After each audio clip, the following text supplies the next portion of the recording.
Good morning, boys and girls. It's so great that you can be with us this Monday morning. If you were with us yesterday for our Sunday service, you'll remember that we didn't really speak about a sea creature this week. We looked at something totally different, but there are definitely hundreds and thousands of sea creatures that love to live in what we spoke about. We spoke about the coral reef.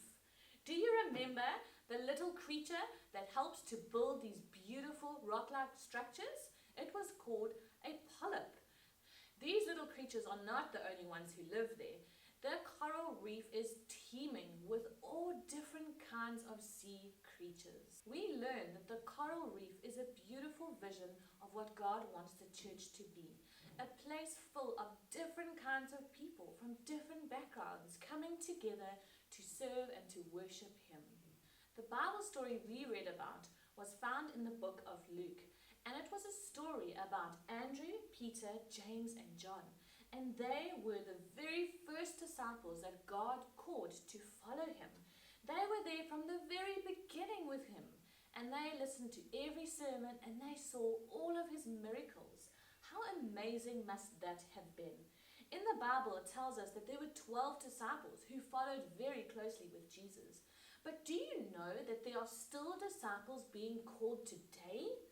Yes, that is incredible. And that means that every person who accepts Jesus to live in their heart is a disciple. So that means that you and I are disciples. That is so awesome. And as disciples, God wants us to remember that we need to invite others to join His kingdom. What does it mean to be in God's kingdom?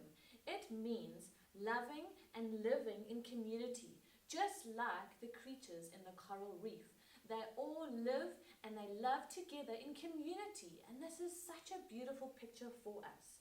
We come together each week to worship God.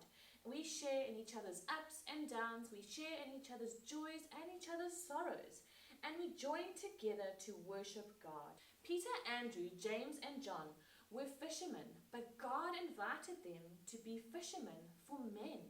And this means that they were His disciples who would tell others about Jesus. The work we do, serving those in need, is a way of inviting others to know Jesus. We can invite people to Jesus by simply showing them Jesus' love, by helping someone at school, by being kind to someone. This is an amazing way that God can use us to grow His church. So this week, I want you to remember God's kingdom is like the coral reef. It is always growing and it is full of differences. We are all welcome to come in and to join. And even though we are all different, God wants us to be there with Him in His kingdom. So boys and girls, let us remember how we can show others Jesus by our work, our words, and our love. Let's see if you can do that this week. Thank you so much for spending time with us. Before we go, I want to read the memory verse for the week. This is found in Matthew 4, verse 19, and it says, Jesus said, "Come follow me. I will make you fisher of men." This means He wants us to be His disciples, and He wants us to tell others about Jesus and invite them to come and live in His kingdom. Boys and girls, don't forget to tag us in all the challenges that you get up to this week. We love to see what you guys are getting up to. And we will see you next week for another cool creature under the sea. Have a good week.